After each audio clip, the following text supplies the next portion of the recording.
Good evening everyone. मैं doctor Swati Sharma English सूत्रा में आप सभी का स्वागत करती हूँ। और आज है टूर दी फोर्थ सीरीज की day 6 MCQs on Shakespeare and grammar. एक सेशन और होगा शेक्सपियर का, और उसके बाद आप लोगों का नेक्स्ट राइटर जो है हम स्टार्ट करेंगे। 7 जो सीरीज 7 मतलब 7 एपिसोड्स की जो ये सीरीज़ है, और उसमें आप लोग के जितने भी क्वेश्चंस मैंने शेक्सपियर के लिए हैं, और उसके बाद हम लोग नेक्स्ट राइटर जो है वो इसके साथ स्टार्ट करेंगे। हर एक राइटर लेंगे और उसका जो भी क्वेश्चंस हैं वो 1 2 3 4 करके उसको हम लोग अपलोड करेंगे। तो ये है टूर दी फोर्स की सीरीज़, और इसकी जो कोटेशन है वो ये है, some time do it now some time later becomes never. बिल्कुल सही बात है, जो करना है वो अभी करिए, कई बार बाद में कर लेंगे, कभी नहीं हो जाता है। इसी के साथ अभी चलिए स्टार्ट करते हैं। ये हमारा यूपी टीजीटी पीजीटी का वीडियो बैच है। यूपी टीजीटी पीजीटी के जो और इसके अलावा DSSB का, जो आप लोग इंग्लिश सूत्रा का ऐप डाउनलोड कर स्टोर से देख सकते हैं।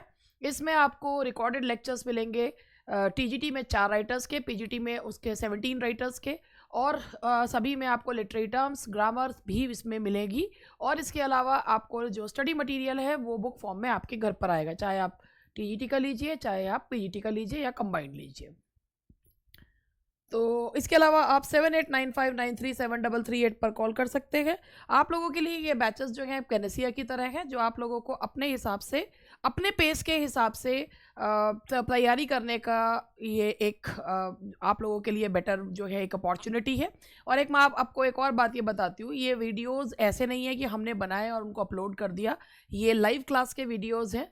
इसके अलावा इनमें अपडेट भी ये होते रहते हैं, जैसे क्लास में अगर कोई नई चीज़ करवाई तो वो भी जो है वो इनमें अपलोड जो है वो हो जाता है। हाँ चलिए, अब आज का पहला क्वेश्चन है।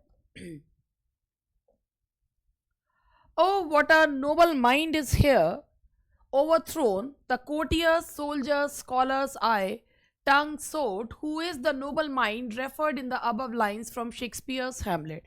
सबसे पहले ये लाइन ओफिलिया की सोलिलकी है।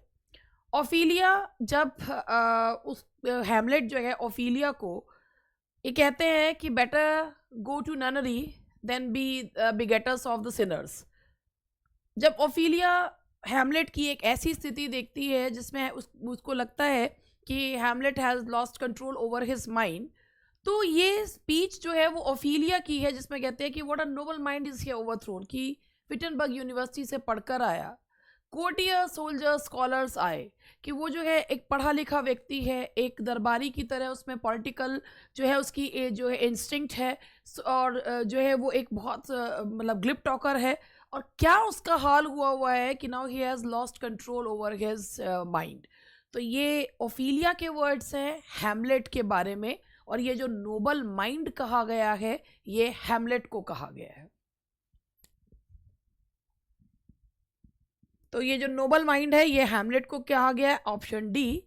तो ये हैमलेट को कहा गया है, ऑप्शन डी हैमलेट। हैमलेट को ही नोबल माइंड कहा गया है।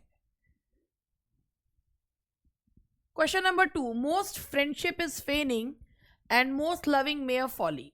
ये लाइंस जो हैं ये एक बहुत फेमस सॉन्ग है, एज यू लाइक इट का बहुत ही फेमस सॉन्ग है, जो है ब्लो ब्लो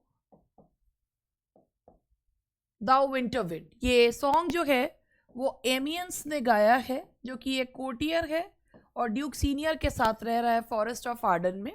और ये पूरा सॉन्ग है जिसमें बताया गया most friendship is feigning, most loving mere folly. It means people are जो है अनग्रेटफुल टूवर्ड्स वन अनदर, और जो प्रेम है वो केवल मूर्खता है। तो ये ब्लो ब्लो सॉन्ग है, एमियंस के द्वारा गाया हुआ। कौन से उसमें है? एज यू लाइक इट में। Which of the following critics preferred Shakespeare's comedies to his tragedies? Doctor Johnson जो हैं वो शेक्सपियर की कॉमेडीज़ को उनकी ट्रेजेडीज से ज़्यादा बेहतर मानते थे, क्योंकि उनका यह मानना था कि शेक्सपियर जब ट्रेजेडीज लिखते हैं तो he is struggling for some comic scene and he is very natural in comedies, और उनकी ट्रेजेडीज जो है वो परफेक्शन तक नहीं पहुंच पाती। उनका जो वर्क है जो उन्होंने इसमें लिखा है, preface to the dramatic writings of William Shakespeare, उसमें उन्होंने ये बात कही है, preface to the dramatic writings of William Shakespeare, ये बात उसमें उन्होंने कही है कि he is very smooth in handling comedies as compare to tragedies, क्योंकि ट्रेजिडीज में वो परफेक्शन पे नहीं पहुंच पाते। ये उनका अपना पर्सनल ओपिनियन है जो उन्होंने प्रीफेस में अपना दिया है, अपना personal opinion. Identify the element from the options given below that makes Hamlet superior to Elizabethan revenge play. अगर हम हैमलेट की बात करें तो हैमलेट को ऐसा क्या है हैमलेट में जो उसे अदर रिवेंज प्ले से जो है सुपीरियर बनाता है। अगर आप कोई सा भी रिवेंज प्ले देखते हैं या पढ़ते हैं तो उसमें सबसे बड़ी बात ये होती है कि हीरो रिवेंज, अगर उसके साथ कुछ गलत होता है तो वो रिवेंज ले लेता है। मगर यहाँ हैमलेट को दिखाया गया है कि हैमलेट उसके जो उसका फेटल फ्लॉ भी है, जो उसका ट्रेजिक फ्लॉ है वो भी वही है, नोबल इन एक्शन।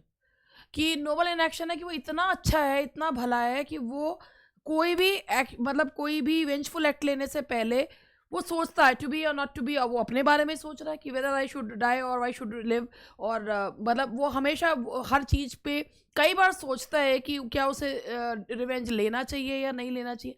इवन जब उसके फादर का घोस्ट आकर भी उसको ये बताता है कि जब किंग हैमलेट ये आके बताते हैं कि जो उनको किस तरीके से मारा गया क्लॉडियस के द्वारा, तभी वो जो है ये सोच रहा है कि हैमलेट की मुझे एक प्ले कराना चाहिए। और अगर गिल्ट फीलिंग जो है वो क्लॉडियस के चेहरे पर आती है, इसका मतलब तभी वो जो है वो हत्यारा है। तो ये चीज़ें हैमलेट को अलग बनाती हैं। और इसमें है awareness of the moral implication of revenge. तो awareness of the moral implication की हैमलेट को ये कहीं ना कहीं एहसास है, मॉरली वो सोचता है, इसीलिए ये इस रिवेंज का मॉरल इम्प्लीकेशन उसको अलग बनाता है। Identify the critic who posited this view.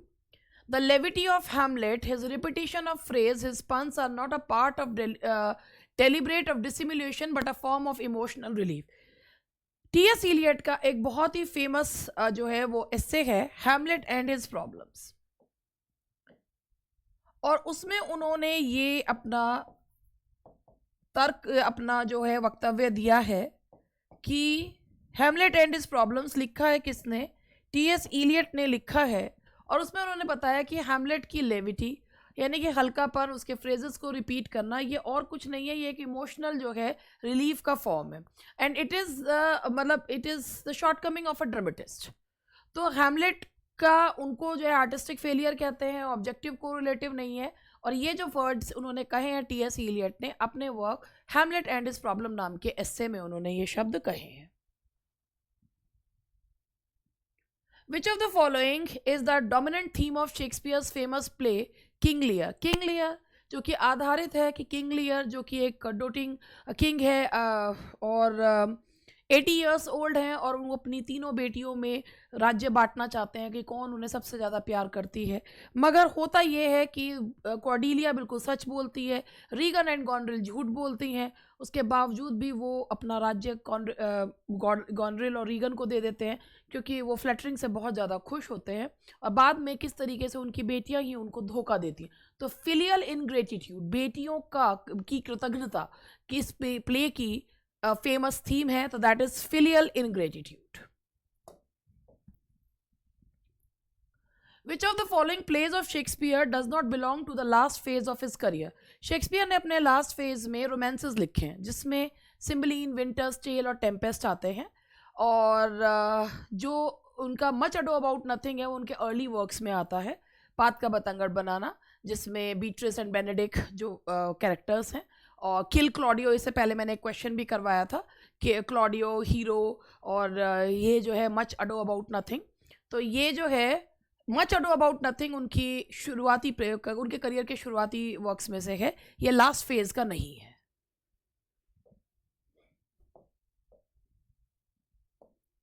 Which of the following Shakespeare plays is in 3 parts? ये वाला क्वेश्चन,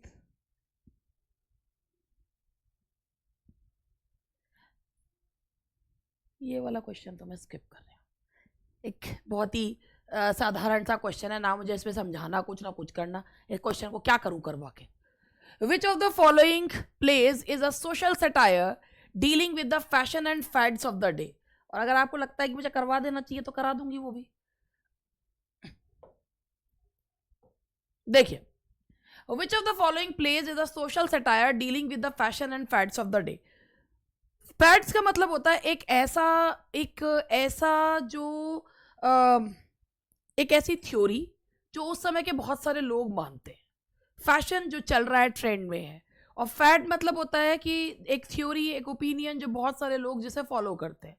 तो कौन सा प्ले जो है एक सोशल सटायर है, एक अपर क्लास सोसाइटी पर सटायर है, ये एक कॉमेडी ऑफ मैनर्स भी है। वो कौन सा है? That is loves labour lost. Love labour lost एक अप मार्केट जो है, अपर क्लास पर एक सटायर है, और वो उस समय के थ्योरी पर को बताता हुआ है और उसी की थ्योरी का सटायर करता हुआ, उस पर मजाक उड़ाता हुआ। तो that is love labour lost.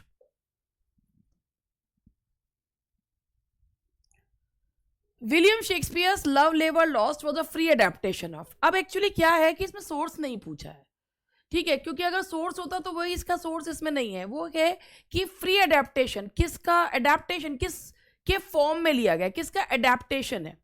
तो इसका माना गया है कि मेनकेमी ऑफ प्लेट्यूज को इसको माना गया है। हालांकि उन्होंने किस वे में ये बोर्ड ने माना था, तो मेनकेमी ऑफ प्लेट्यूज है। और क्योंकि इसको ऐसे मान लीजिए कि जितने भी एलिजाबेथन राइटर्स थे वो क्या करते थे कि एलिजाबेथन राइटर्स जो हैं वो जब रिवेंज प्लेज लिखते थे तो वो सेनेका को फॉलो करते थे, और ट्रेजेडीज, और जब वो कॉमिक प्ले लिखा करते थे तो वो प्लेट्यूज एंड टेरेंस को फॉलो किया करते थे। तो इसीलिए इसको फ्री अडेप्टेशन मतलब एक बहुत उसमें ये है कि फ्री अडेप्टेशन के तौर पे कर दिया गया। That is not the source, that is only a free adaptation of Menaechmi, Plautus का Menaechmi. Who exclaims in his sonnet that under this carved marble of thine own sleep brave tragedian Shakespeare sleep alone. ये Shakespeare की मृत्यु के उपरांत उनके ऊपर एक sonnet लिखा गया था, और ये सोनेट लिखा गया विलियम बेसे ने। ये सोनेट लिखा है विलियम बेसे ने।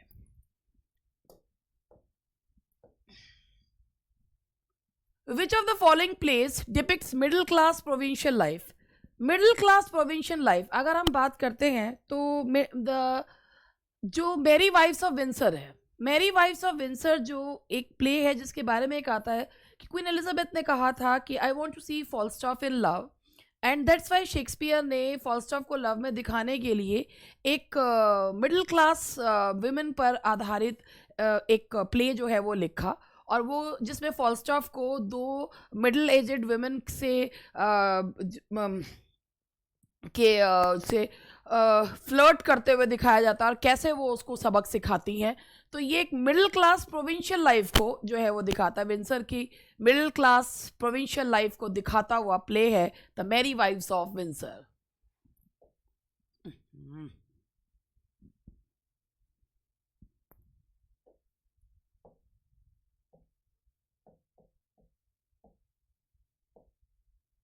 The Merry Wives of Windsor. Now the next one is, next पे आगे बढ़ते हैं अभी, और ये देखिए, now the next question is which of the following pairs is mismatched। इसके बारे में ये कहा गया, इन्होंने जो माना था वो सिम्बलिन को माना था क्योंकि उसे वो 1611 है। अब मैं इसी में ही आप लोगों को इसका जो इन्होंने रेफरेंस दिया है वो दिया है। एक मिनट में आप लोगों को इसके बारे में रेफरेंस ही दे के दिखा रही हूँ।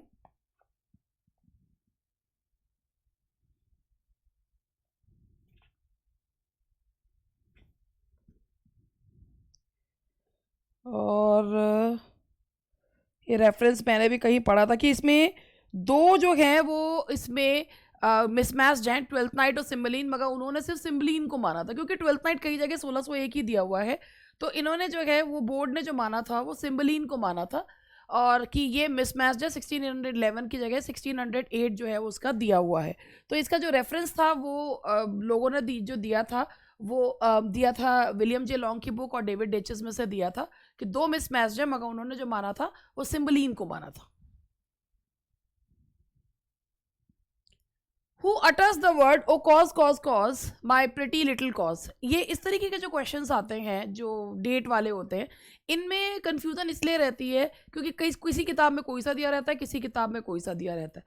तो भैया ये क्वेश्चन तो बस अब क्या करें, इनको जो है ऐसे ही जो है इनके बारे में कहीं ना कहीं जो रेफरेंस बुक्स होती हैं उन्हीं से इनको माना जाता है।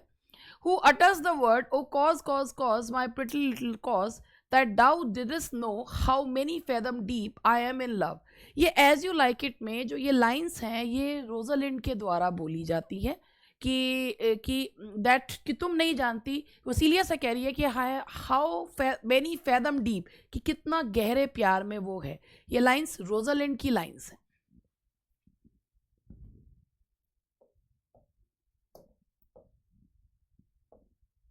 In the epilogue, Rosalind, before bidding farewell, makes a last appeal to। As You Like It का जो एपिलॉग बोला गया है, एपिलॉग मतलब होता है प्ले के खत्म होने के बाद जो डायलॉग बोला जाता है, उसमें रोजलिंड जो है वुमेन कैरेक्टर्स से वुमेन और जो ऑडियंस में वुमेन है उनसे कह रही है कि टू लाइक द प्ले, कि अगर आप इस प्ले को पसंद करेंगे तो ये प्ले जो है सफल होगा। The women in the audience, तो वुमेन इन द ऑडियंस से वो कहती है कि to like the play. In which play of Shakespeare is there a tribute to Marlowe as the dead shepherd. अब मैं इसके बारे में आपको कुछ थोड़ा सा बताना चाहूंगी। मार्लो की पोएम है हीरो एंड लिएंडर, उसमें एक है who ever love that loved at first site, ये उसकी लाइन्स हैं। इस लाइन को एज यू लाइक इट में यूज करा गया है लेकिन कोटेशंस में, और वो कोटेशन कौन बोलती है, फीबे, और वो जो है एक माइनर कैरेक्टर। और डेड शेफर्ड जो कहा गया है, किसे कहा गया है, मार्लो को कहा गया है। तो शेक्सपियर ने अपने play as you like it से डेड शेफर्ड मार्लो को श्रद्धांजलि दी है। कौन सी लाइन से, who ever love that loved at first sight, क्योंकि ये लाइन हीरो एंड लिएंडर की है और इसको कोटेशन में इसमें जो है वो प्ले में दिया हुआ है। तो ये है as you like it.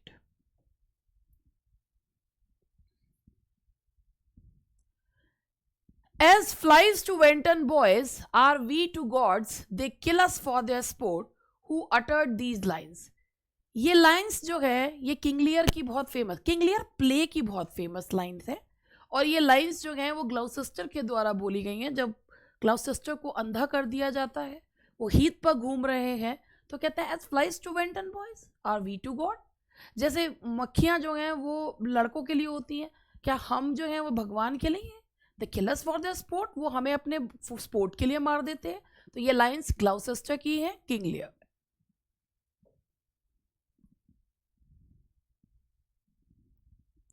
His story requires Romans and kings, but he thinks only on men, who remarked it for William Shakespeare।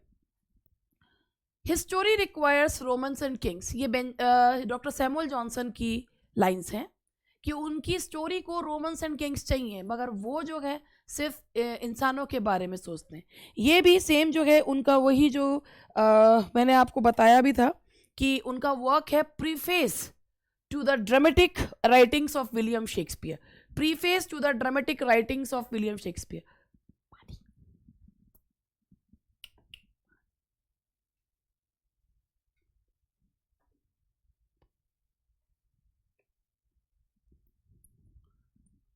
Preface to the dramatic writings of, अब आप सोच रहे होंगे मैं कहाँ चली गई थी, पानी पीने के लिए, पानी लेने के लिए गई थी। बीच में मैं पानी लेने भी चली जाती हूँ। अनकट रहते हैं मेरे वीडियोस, तो अब क्या करें, ये भी आपको देखना पड़ेगा। ठीक है, अनकट रहते हैं, क्या करें, प्यास लग जाती है बोलते बोलते बोलते, तो इसलिए वो भी तो करना पड़ता है ना। अब मैं बस ज़रा 1 मिनट में जो है वो पानी पी कर फिर आप लोगों का सेशन जो है फिर से स्टार्ट करती हूँ। तो मुझे ज़रा 1 मिनट का समय दीजिएगा कि मैं पानी पी लूँ।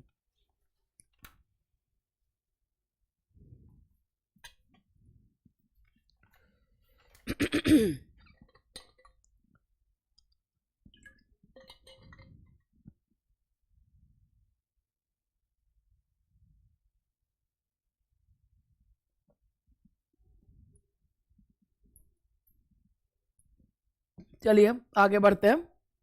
तो ये था कि ये डॉक्टर सैमुअल जॉनसन का है जो उन्होंने बताया है प्रीफेस, जो उन्होंने शेक्सपियर के प्लेस के लिए प्रीफेस लिखा है, उसमें है ये जो लाइंस उन्होंने कही हैं कि उनके स्टोरीज़ को रोमन्स एंड किंग्स चाहिए, मगर उनको जो है सिर्फ ही मतलब उनकी स्टोरीज़ में रोमन्स एंड किंग्स देखने को मिलते हैं, मगर वो सिर्फ ह्यूमन साइकोलॉजी के बारे में जानते हैं और सो लिखते हैं। तो डॉक्टर सैमुअल जॉनसन ने जो है ये कहा है।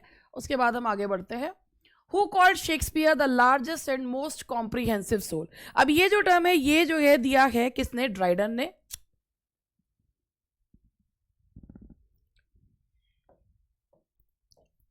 ये टर्म ये जो कहा है शेक्सपियर को the largest and most comprehensive soul, ये ड्राइडन ने कहा। Dryden was very much influenced by Shakespeare, उनके वर्क से बहुत ज़्यादा इन्फ्लुएंस थे और ड्रामेटिक पोइजी में उन्होंने ये यूज़ किया है the largest and most comprehensive soul. किस में कहा है? अब ड्रामेटिक पोइजी में। One of the best dramas ever written by William Shakespeare, known as the darkest of the dark comedy, is। तो इसके बारे में अगर हम बात करें शेक्सपियर के डार्क कॉमेडीज़ में या हाँ डार्क कॉमेडीज़ ही हैं, measure for measure, all is well that ends well, और उसमें भी जो मानी जाती है वो मेजर फॉर मेजर मानी जाती है, जिसमें एक दिखाया गया जैसे को तैसा, जिसमें एक ऐसा शहर दिखाया है कि जो बहुत ज़्यादा बदनाम है ब्रॉथल्स के लिए और मतलब इस बहुत सारे लाइसेंशियस एक्ट्स के लिए, और उन चीज़ों को ख़त्म करने वाला ही उन्हीं चीज़ों का सहारा लेता है। तो ये एक माना कि इसकी एंडिंग अच्छी थी, बट ये एक डार्क जो है वो डार्क कॉमेडी है। शुरुआत से लेकर अंत तक ये ट्रेजेडी की तरह ही चलती है। इसका अंत जो है वो डिनूमे है, सुलझ गया, everything is resolve. Otherwise it is a very dark comedy, क्योंकि अंत अच्छा है तो कॉमेडी में कंसिडर कर लिया जाता है, मगर ये एक डार्क कॉमेडी है जिसमें वाकई में बट साइकोलॉजिकल कॉमेडी जिसे कहना चाहिए।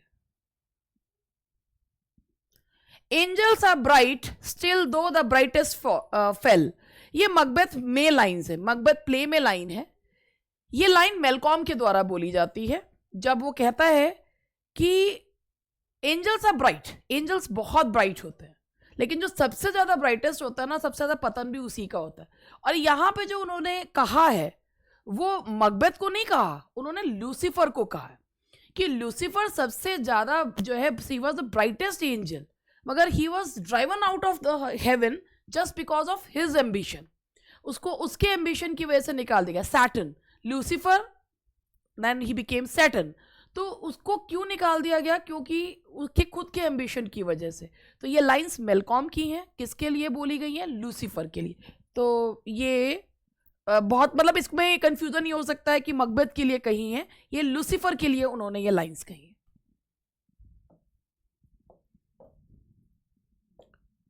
Which of the Shakespeare's play had the character Robin Goodfellow? ये आप लोग को पता ही है, रॉबिन गुडफेलो और पक जो कैरेक्टर है वो मिडसमर नाइट्स ड्रीम में है।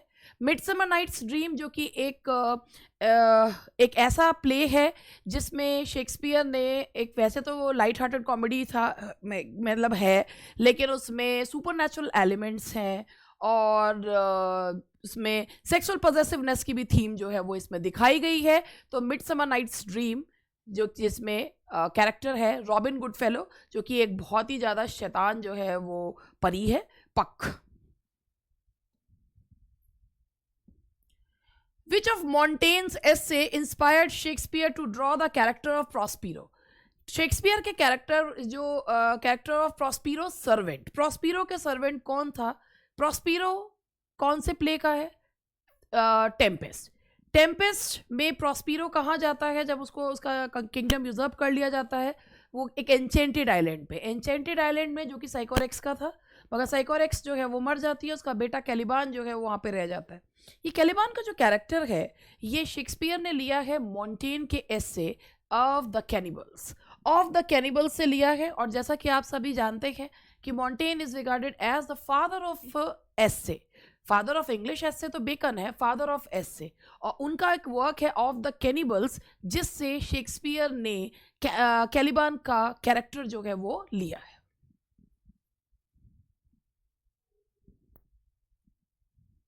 Who speaks the following lines in Shakespeare's The Tempest? For I am all the subjects that you have, which first was mine own king. Tempest उनका वो play है जिसमें टेम्पेस्ट जो है जिसमें भाई कॉलोनाइजेशन की थीम जो है वो हमें देखने को मिलती है।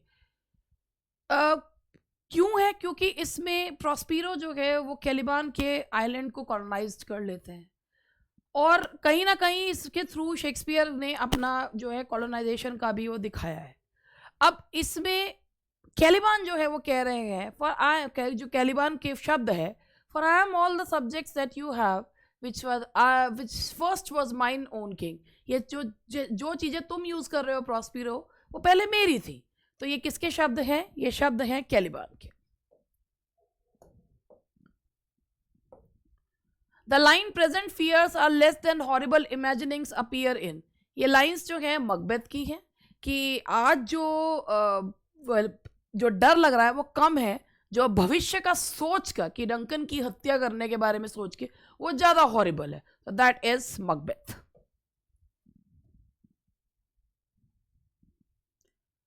The relationship between Othello and Iago is an example of. देखिए इसका आंसर है इन्वर्जन। पहले मैं बता दूं, इन्वर्जन का मतलब होता है ऑपोजिट, उल्टा। जहां ओथलो जो है उसका ट्रस्ट एंड लव का रिलेशनशिप है, इयागो का हेट्रेट एंड जेलसी का रिलेशनशिप है ओथलो के साथ। तो दोनों का रिलेशनशिप एक दूसरे के साथ कैसा है? ऑपोजिट। तो इन्वर्जन का मतलब उल्टा, उल्टा रिलेशनशिप है। ओथलो और इयागो का जो रिलेशनशिप है वो इन्वर्जन का है। ओथलो की तरफ से लव एंड ट्रस्ट, इयागो की तरफ से जेलसी एंड हेट्रेट। तो ये जो है ऑपोजिट फीलिंग्स हो गई। तो that is the example of inversion. In which play Shakespeare do we find widowed queens questioning the assumption of male politics? ये जो शेक्सपियर का प्ले है रिचर्ड थर्ड, इसमें ये हिस्ट्री प्ले है। शेक्सपियर के हिस्ट्री प्लेस जो कवर करते हैं 350 ईयर्स, 12 से लेकर 16 सेंचुरी तक, जिसमें रिचर्ड थर्ड जो है उसमें विडोड क्वींस जो है वो जो एक मेल पॉलिटिक्स पर जो क्वेश्चन जो है वो कर रही हैं। तो ये है इसका आंसर, रिचर्ड थर्ड। ठीक है। और बीच में एक क्वेश्चन मैंने इसलिए छोड़ दिया क्योंकि वो बहुत ही सिंपल सा क्वेश्चन मुझे लगा, क्योंकि वो इस लेवल का मुझे नहीं लगा। बहुत ही जैसे वही वाला क्वेश्चन है कि शेक्सपियर का जन्म कहाँ हुआ था या शेक्सपियर कब पैदा हुए थे, that is why left it. ठीक है जी। तो अब इसमें जो है बाकी आप लोगों को तो उसका आंसर पता ही होगा, सारे इतने होशियार हैं तो पता तो होगा ही उसका आंसर। आंसर तो आप लोगों को मुझे लगता है सभी के ही पता होते हैं। आप लोग सेशन अगर देखते हैं तो शायद इसलिए देखते होंगे कि ये रिवीजन करने के लिए और मेरी कुर्तियाँ देखने के लिए, है ना। कि मुझे बहुत सारे लोग, भाई बहुत सारे कॉम्प्लीमेंट्स मेरे को मिलते हैं कि मेरे जो कुर्ते हैं आप लोगों को बहुत पसंद आते हैं। थैंक यू वेरी मच कि आप लोगों को मेरे सेशन से ज़्यादा अच्छे जो है मेरे कुर्ते लगते हैं। Thank you very much. और सेशन भी मेरे ख्याल से मैं पूरी मेहनत करती हूँ कि आप लोगों को पसंद आए। और सिंपल क्वेश्चंस मैं इसलिए स्किप कर देती हूँ। ये मैंने पूरी जो सीरीज़ ली है इसमें मैंने बहुत सारे क्वेश्चंस रिपीट हुए हैं, वो मैंने छोड़ दिए हैं। और बहुत सारे क्वेश्चंस उसमें बहुत सिंपल क्वेश्चंस थे। आते तो सिंपल क्वेश्चंस भी हैं, मगर वो क्वेश्चंस ऐसा होता है कि वो तो आपको और चैनल्स पे भी और जगह भी दिख ही जाएंगे। तो यहाँ पे थोड़े से ऐसे क्वेश्चंस ले लेते हैं जिनकी एक्सप्लेनेशन की आवश्यकता होती है। तो बस यही मेरा जो है वो पर्पज़ रहता है। चलिए अब आगे बढ़ते हैं। अब ये ग्रामर के MCQs हैं। During holidays most of the big hotels were full, but full के बाद ये दबर but dash find one lodging near the bus stop। अब हमें इसमें पढ़ना है could, should, can, would। सबसे पहली बात ये है कि यहाँ पर वर आ रहा है तो हमें पास्ट टेंस वाला भरना होगा। अब पास्ट टेंस वाला कौन सा भरे? During holidays most of the big hotels were full. Holidays के समय बहुत सारे होटल्स जो हैं वो फुल थे, अधिकतर। But dash find one lodging near the bus stop. मगर हमको एक लॉजिंग जो है, एक रहने की जगह हमें बस स्टॉप के पास मिल गई। तो अगर एबिलिटी इन द पास्ट बताई जाती है, अगर प्रेजेंट में एबिलिटी बताते हैं तो कैन। अब पास्ट में एबिलिटी बताते हैं, हम पास्ट में कोई काम कर सके, तो एबिलिटी, पास्ट की एबिलिटी बताने के लिए हम क्या यूज करते हैं? कुड। तो दैट इज वाई हम यहाँ पर क्या यूज करेंगे? कुड। वाई? पास्ट की ability, ability of the past.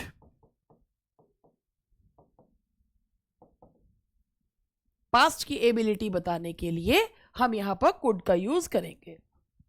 Now the next question is the policeman dash the traffic when the accident happened. अब आपको एक चीज बताती हूँ, यहां पर दो चीज देखिए, एक है टाइम और एक है अनयूजुअल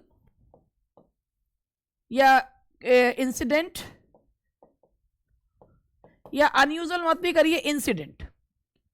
जो टाइम बताते हैं और एक इंसिडेंट, उस टाइम के बाद किसी दौरान कुछ इंसिडेंट होता है, तो जो टाइम व्हेन बताता है वो पास्ट कंटिन्यूअस टेंस, और जो इंसिडेंट बताता है वो पास्ट इंडेफिनिट टेंस। तो पुलिसमैन, एक्सीडेंट कब हुआ? जब पुलिसमैन ट्रैफिक को कंट्रोल कर रहा था, मतलब पुलिसमैन ट्रैफिक को डायरेक्ट कर रहा था। तो व्हेन का जवाब देगा वो पास्ट कंटिन्यूअस, जो एक्सीडेंट या कोई इंसिडेंट बताएगा वो पास्ट इंडेफिनिट। तो ये तो पास्ट इंडेफिनिट में है, ऊपर वाला किस में आएगा? पास्ट कंटिन्यूअस में। तो was directing. These two washing machines are very similar. ये वॉशिंग मशीन्स बहुत ज्यादा एक सी हैं। There is dash difference between them. अगर मान लीजिए यहाँ डिफरेंसेस होता, आर होता, तो हम यहाँ पे there are many differences between them, there are few differences between them, कुछ भी लगा सकते थे। लेकिन अगर हम कह रहे हैं कि भाई देर इज, अब यहाँ पे जो है there is much difference, these two washing machines are very, पहले ऊपर वाला सेंटेंस देखते हैं, उसमें लिखा हुआ है ये वॉशिंग मशीन्स बहुत सिमिलर है। तो इनके बीच में कैसा अंतर है? ना के बराबर अंतर है। अब अंतर को हम यहाँ पर, अगर बहुत सारे अंतर होते तो वो काउंटेबल हो जाता, अब ना के बराबर अंतर है तो अंतर जो है वो क्या हो गया कि वो जो है हम काउंट नहीं कर रहे अंतर, तो वो एक अनकाउंटेबल उसमें चला गया। तो there is little difference between them. तो अब अगर आपको फ्यू लगाना होता तो भैया पूरा सेंटेंस वो करना, there are few differences between them, ठीक है। अब वो चीज होगी नहीं, तो यहां पर क्या है? There is little difference between them, uncountable के रूप में यूज करेंगे तो यहां पर आएगा देयर इज लिटिल। ऊपर के सेंटेंस को देखते हुए भी उस हिसाब से जो है वहां पर डिटर्मिनर लगाएंगे। एना has dash 1 year old son। अब 1 को अगर हम प्रोनाउंस करेंगे तो ये है, और जो साउंड होता है वो ए, ई, आई, ओ और ऊ का होता है। अब इनमें से कोई सा भी नहीं है, स्पेलिंग के हिसाब से लगता नहीं है, साउंड के हिसाब से लगता है। एना has a 1 year old son, तो यहां आएगा सी अ। Walls are articles A and N are put according to the sound of the walls. Julia asked 2 of her friends about the trip, but dash of them knew about it. अब यहां पर 2 आ रहा है, मान लीजिए 3 4 होता तो नन लग जाता कि जूलिया ने अपनी 2 फ्रेंड से पूछा, मगर बट आ रहा है। अगर यहाँ होता, अगर बट नहीं होता तो वो स्टेटमेंट कॉन्ट्राडिक्टरी नहीं है, मतलब स्टेटमेंट जो है वो कोई मतलब दूसरा कोई विरोधाभासी बात की जा रही है। जूलिया ने 2 सहेलियों से पूछा अपनी ट्रिप के बारे में, मगर किसी को भी पता नहीं था। तो यहाँ पर आएगा बट के वजह से यहाँ पर अब या तो नन आना चाहिए या नीदर आना चाहिए। नन आता तब जब 3 या 3 से ज्यादा होता। अब यहाँ 2 है तो 2 के हिसाब से हम जो डिटर्मिनर लगाएंगे वो क्या लगाएंगे? But neither of them knew about it.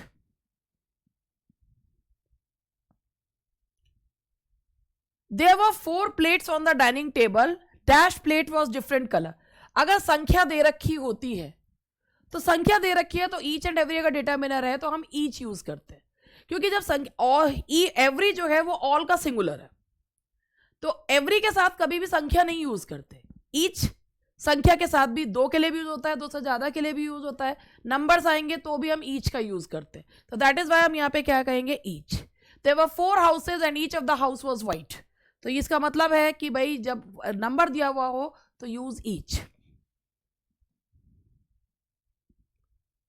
Every day the shop dash at 8 in the morning। Every day से पता चल रहा है कोई ये चीज जो है वो डेली एक्टिविटी है, और जब डेली एक्टिविटी होती है तो उसमें जो टेंस यूज होता है वो प्रेजेंट इंडेफिनिट टेंस यूज करते हैं। डेली एक्टिविटी में प्रेजेंट इंडेफिनिट टेंस का यूज किया जाता है।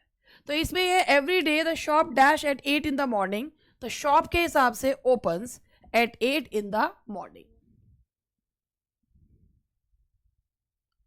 There will be no holds barred in today's interview।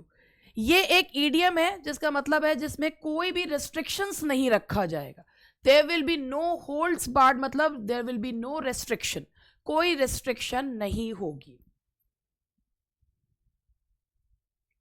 The work is dash much for anyone to do single handed. ये काम बहुत ज़्यादा है. अब यहाँ पे मच के साथ मच तो नहीं लगेगा, very much for any one नहीं होगा, तो क्या लगेगा, या तो सो आएगा या टू आएगा.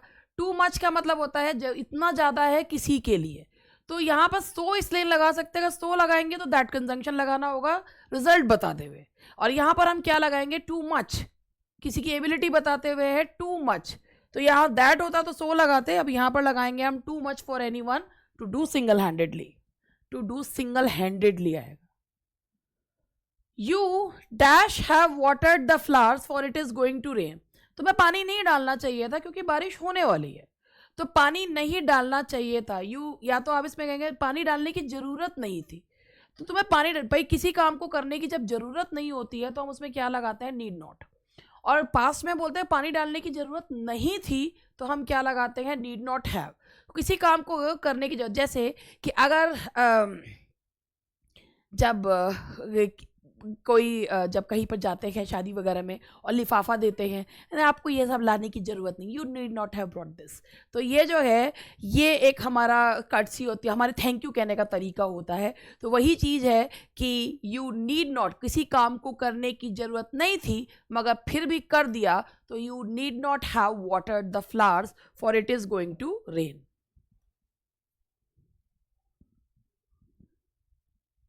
Choose the correct option of the transformation from simple to complex. Simple है, her silence proves her guilt. Her silence proves that she was guilty. या तो ये दैट शी इज गिल्टी, या तो ऐसे करें. या अब इसमें देखिए दो क्लॉजेस किस में आ रहे हैं, she is silent and this is proves her, ये कंपाउंड हो जाएगा. The fact that she is silent proves her guilt. Her guilt is proved by her silence. Her silence goes to prove, ये तो वैसे ही गलत है. यहाँ से है the fact that she is silent. The fact, ये she is silent, the fact that she is silent, ये देखिए एक आ गया, फिर ये आ गया, दो हो गए. The fact that she is silent, इतना, ये दैट शी इज साइलेंट ये सबऑर्डिनेट क्लॉज है. The fact proves her guilt, ये प्रिंसिपल है, ये सबऑर्डिनेट है. ये एडजेक्टिव क्लॉज हो रहा है, तो ये वाला सा कॉम्प्लेक्स सेंटेंस है. I was the first to reach the winning end, complex में बदलना है.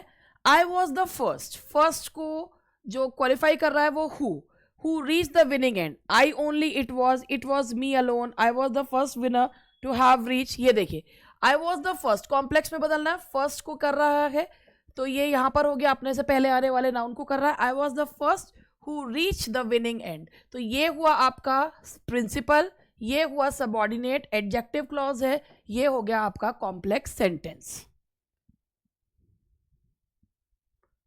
The soldiers arrived, the mob disperse. Nominative absolute which is independent of its meaning, जो अपने मीनिंग के लिए इंडिपेंडेंट होता है. The soldiers arrived, nominative absolute में करना है, दोनों अलग अलग सब्जेक्ट्स हैं. The soldiers having arrived comma the mob dispersed, तो यहां पर आएगा the soldiers having arrived the mob dispersed. तो ये हुए आज के हमारे, मैं देख लूँ और भी हैं क्या. ये भी है, अभी तो भी करवाई देती हूँ. He will be late, that is certain.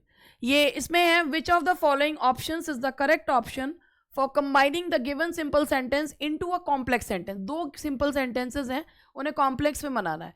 That it is certain that he will be late.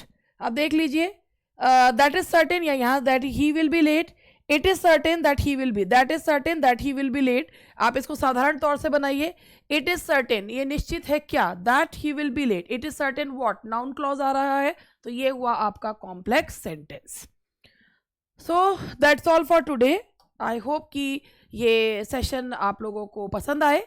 और बीच में मैं थोड़ा सा ब्रेक लेने चली गई थी, तो कोई बात नहीं, पानी वानी तो पीते रहते हैं. और जो है आप पढ़ते रहिए, और अपना जो है अगर अच्छा लगे तो इसे लाइक कर दीजिएगा, शेयर कर दीजिएगा. ना अच्छा लगे तो कोई बात नहीं है. ठीक है जी, चलो मिलते हैं कल. Bye bye.